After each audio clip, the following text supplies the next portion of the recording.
esse milhão. Quando chega da frente assim. Você tem que esperar passar do resultado. Então, bom dia a todos. Aquele é parecido com o tá dentro da caixinha que é melhor, né? Meu tempo é bastante curto para que a gente possa explorar esse tema de empoderamento da sociedade alheia, obviamente voltado para o tema das doenças raras. Então, uma apresentação mais pontual de algumas questões que eu gostaria de levantar e uma segunda oportunidade podemos então explorar um pouquinho mais essa questão. Então, o Instituto Fernando Figueira, ele tem uma experiência de muitos anos em lidar com as doenças genéticas, muitos anos. Então, desde 1961, um ambulatório de genética médica, ele já vem funcionando com a versão antiga, que era vinculada à endocrinologia. E é, de uma certa maneira, onde a genética médica surge historicamente no mundo, e a partir também da endocrinologia. Então, estamos há 55 anos trabalhando, convivendo, se socializando, relacionando, discutindo, arguindo, confrontando, tudo que possa estar envolvido com as doenças genéticas. Okay? Próximo. Então, o Instituto Fernando Figueira, ele começa a genética médica na endocrinologia, como eu falei, a genética médica. Agora, historicamente, ela vem da pediatria. Portanto, hoje, a linha de tempo, a linha do tempo da genética médica mudou de forma substancial. Ela não se restringe mais à criança. Né? Ela se restringe, talvez, à grávida. Ela se restringe a um casal que queira um aconselhamento genético prospectivo. Ele atinge hoje indivíduos com doenças raras que estão ficando mais velhos, de você tratar dessas pessoas. Então, a genética médica hoje ela tem uma linha de ação que nós temos que ter uma certa organização de prioridades, certo? E de serviços disponíveis para essas prioridades. Em função do Instituto ser uma unidade materno-infantil e por definição, a Organização Mundial de Saúde classifica a criança até os 19 anos, infelizmente não podemos mais atender os que estão ficando mais velhos de 19 anos. Isso é algo que vai ter que ser discutido, inclusive, dentro da nossa instituição. Então, o Centro de Genética Médica ele tem uma complexidade na sua organização baseada na sua experiência. Não é algo que vem de cima para baixo, ela cresceu de baixo para cima. Então, toda a sua compartimentalização ela foi feita a partir da necessidade que a especialidade começou a trazer dentro da nossa exigência, dos nossos critérios de rigor profissional. Okay? E com isso, então, próximo. O Instituto Fernando Figueira se credenciou para se tornar um centro de referência e hoje está em Brasília para que seja assinado e chancelado para que a gente possa, então, receber realmente esse selo. Agora, a pessoa que é mais importante dentro de uma unidade para credenciar um centro não é o médico, e muito menos o médico geneticista. É o departamento de planejamento. O departamento de planejamento ele é fundamental porque a série de documentos necessários não diz respeito à questão do profissional do médico, e sim questões estritamente administrativas, por exemplo, da vigilância sanitária, dos bombeiros, para que a sua instituição possa funcionar dentro da regulamentação atual de saúde. Então, qualquer um que queira se credenciar para o centro de referência, pegue o departamento de planejamento, sente com ela e que ela se motive para levar essa missão adiante. Então, foi isso que aconteceu com a gente. Tivemos uma sorte de ter uma pessoa bastante engajada, motivada, que conseguiu preencher todos os quesitos administrativos para que isso fosse levado adiante. Próximo. Então, o Instituto Fernando Figueira é muito complexo, ele tem todas as áreas de atenção que obviamente nos facilita enormemente. E tanto é que a genética ela não entra dentro de um cuidado, ela não é um cuidado em particular, a genética médica não pode ficar somente na mulher, não pode ficar na adolescente, não pode ficar na obstetrícia, não pode ficar somente na criança. Então ela perpassa por todos os saberes, então com isso a genética fica naquele amarelinho lá, para quem a gente está vendo lá do lado direito. ele é um centro de genética médica. Da mesma forma, o banco de leite. O banco de leite, ele também perpassa por todas as áreas, ele está aqui do lado esquerdo. Então, quando a gente discute um centro de referência, ele não é um instituto por si só, ele é um serviço ou uma referência dentro de uma unidade hospitalar com essa complexidade. Infelizmente, querendo ou não querendo, e a minha visão de genética médica, ela é vinculada ao SUS. Próximo. Então, o SUS, ele obrigatoriamente tem que fazer parte deste contexto, porque o SUS ele tem essa capilaridade, que é uma palavra que trabalha em saúde pública gosta muito, de poder atender a todos e a tudo, através das clínicas de família. Então, para ser encaminhado para esse centro de referência, invariavelmente vamos precisar utilizar os recursos do SUS da clínica de família. E eu sinto muito, o CISREG terá que ser utilizado para a consulta de primeira vez. Tá bom? Sem comentários. Então, deixamos os comentários posteriores. De qualquer maneira, temos que agilizar e dinamizar esse processo. Por quê? Porque um dos critérios exigidos para a equipe mínima que será cadastrada no centro de referência é o número de horas que esse profissional dará dedicado à doença rara. Então, se eu falo que eu vou fazer 2 horas que sejam por semana, eu tenho que abrir 2 vagas para o CISREG. Se eu falo que eu vou fazer 20 horas dedicadas ao centro de referência, eu tenho que abrir 20 vagas para o CISREG. Então, somos 3 médicos geneticistas, cada um abriu 4 horas, teremos 12 vagas para a consulta de primeira vez para o Instituto Fernando Figueiredo. O encaminhamento interno, ele é interno, nós regulamos internamente. Então, o difícil é chegar. Depois que entra, fica muito mais fácil. Tá bom? Então, o SUS fará parte dessa discussão. Bem? Prestigiando a todos. Próximo. Essa é uma montagem que eu fiz, que eu creio que é a minha sensação e a minha intuição do que o cenário geral acontece, que são as tensões existentes no SUS. Então, independente de qualquer lugar que a gente coloque ali, todos estão fazendo o que tem que fazer.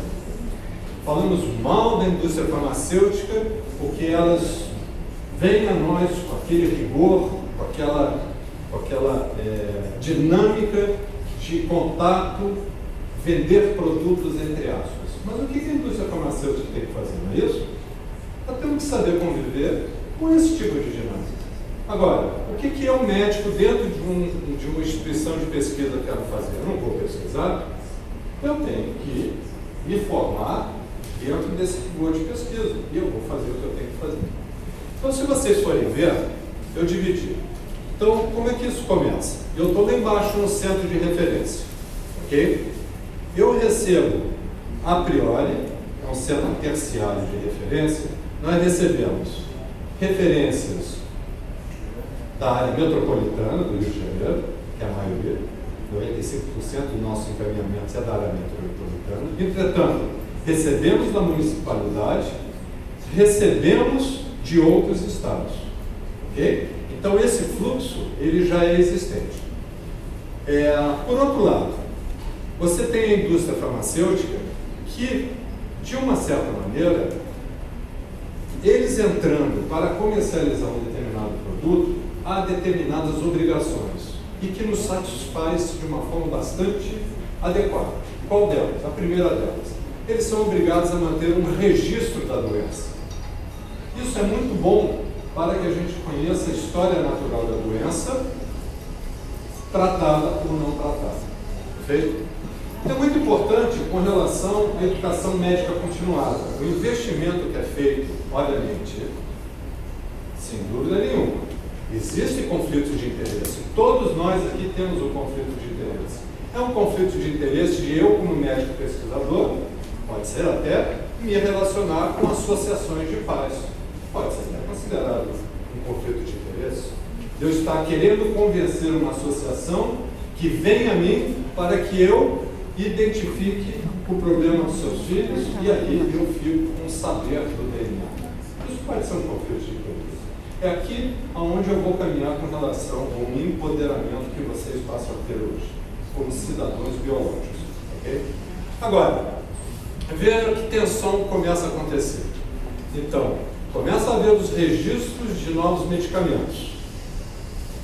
São registrados para uso, mas eles não estão organizados através dos protocolos de diretrizes clínicas autorizados, por exemplo, pela Conitec, que é um órgão técnico do Ministério da Saúde.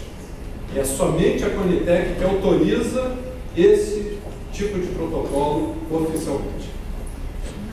Mas nós, caso a caso, já começamos a tratar, judicializando a obtenção desse medicamento.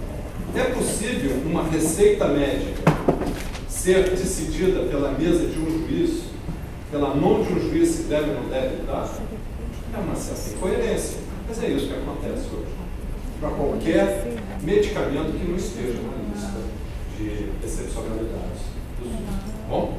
Então, agora, você se coloque ali no meio, a organização de famílias. Todas as organizações certamente tiveram acesso da indústria farmacêutica. O centro de referência, a mesma coisa. Né? Então, por que nós não começamos a criar uma lógica de dinamizar esse processo? Cada um fazendo o que tem que fazer e respeitando os nossos problemas. Ok? Próximo.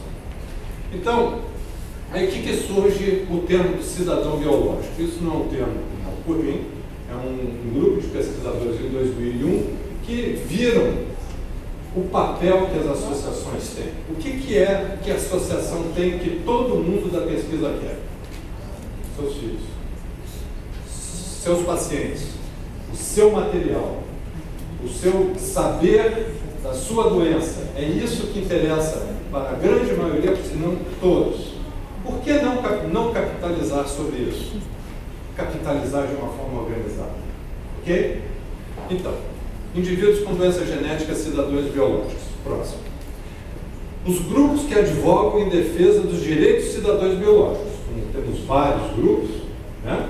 Os agregados, né? Os primos, os filhos, os vizinhos, né? E assim por diante. Né? São os agregados que advogam em defesa de uma forma ou de outra. Eu devo dizer, muito amadoristicamente, mas muitas vezes eficaz. E próximo. E tem os centros de pesquisa em saúde. Okay? Próximo. O que esses centros de pesquisa em saúde querem, na verdade?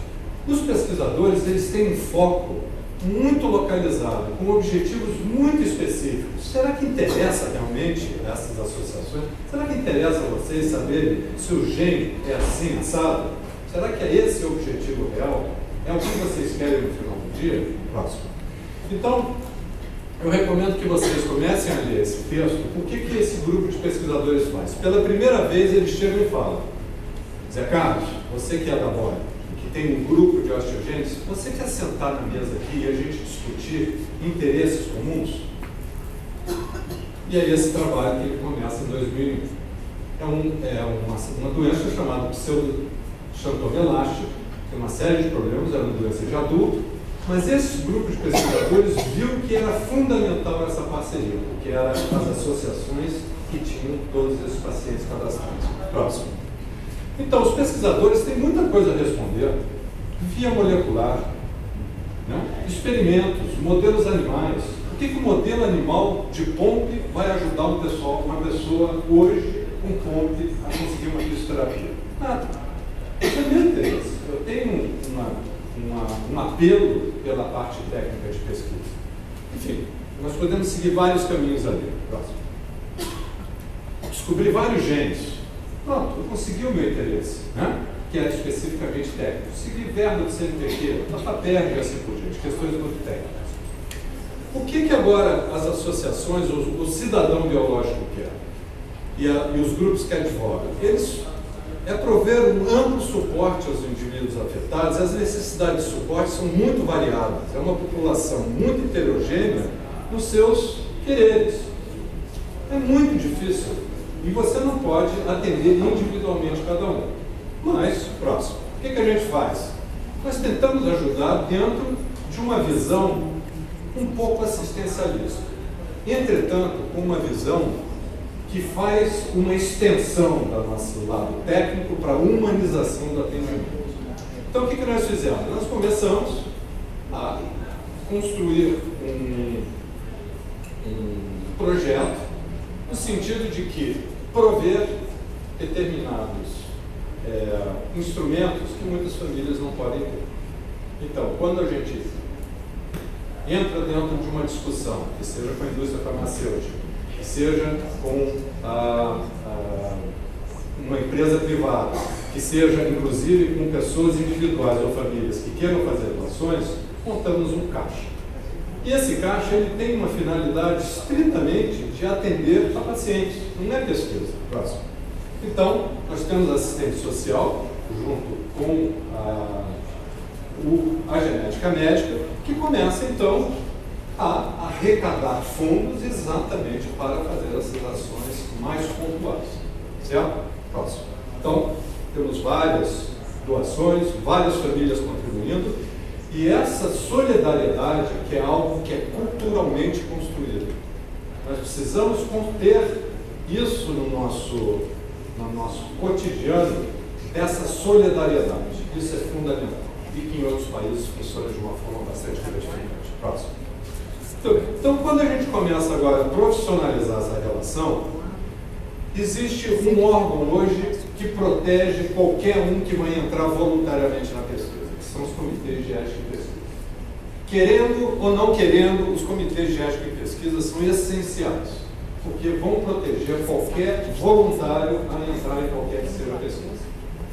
Hoje, com a prática de utilizar os comitês de ética e os termos de consentimento livre e esclarecido, qualquer um de vocês que vai fazer um procedimento que não seja consolidado, vocês vão ter um termo de consentimento. Então, onde nós vamos fornecer explicações, esclarecimentos a vocês, para que vocês possam decidir de uma forma muito bem informada aonde vocês estão entrando.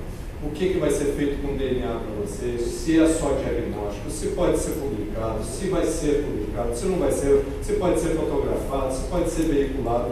Hoje é inadmissível que qualquer pessoa, qualquer paciente não seja informado com relação a isso. E do ponto de vista da comunidade, nós precisamos organizar as associações, organizar para que se tornem fundações, que se tornem federações, o que aumenta a capacidade de captar recursos. Certo? E eu vou mostrar dois exemplos de o que pode ser gerado quando se capta recursos de uma forma bastante profissional. Bom? Então, essa fundação é a fundação da Anemia de Fanconi, uma fundação americana. Próximo. E eles colocam o seguinte: isso aqui é um folder de uma associação dando instruções para profissionais. Nós recomendamos aos pesquisadores, trabalhando junto às sociedades leigas, né? Eu digo leiga, não é um termo pejorativo, não técnica propriamente dito, tá? De educar seus pares de como fazer, pois nesse aspecto todos e a pesquisa serão os vencedores. Então, se nós trabalharmos juntos, aonde eu vou respeitar as suas diferenças, você respeita as minhas diferenças, você vai entender por que eu não estou atrasando a publicação do trabalho. Não é questão disso. Eu preciso, do ponto de vista de uma pesquisa experimental, ter as evidências concretas daquilo é correto que eu estou veiculando. E, pelo outro lado, eu entender a ignorância do leigo. Né? Às vezes, uma palavra de um leigo é tão como importante do que de um técnico, vista do ponto de vista do leigo. Mas as decisões, elas são tomadas em conjunto. Isso vai substituir uma cultura de distanciamento e uma cultura de mútuo respeito. Né? Bom, próximo. Então, veja, esse grupo, então, veja só os agradecimentos que eles fazem. Essa aqui é a fundação, olha lá, é a Fundação de Anemia de Fanconi. É uma fundação que é estritamente civil, não tem lá o corpo técnico, mas ela começou com famílias. Então, ele bota, nossos agradecimentos de coração para as famílias com anemia de Fanconi, pela incansável arrecadação de fundos e outros tipos de apoio, direto ou indiretamente, contribuindo para esta publicação. a principal publicação que tem de guia clínico terapêutico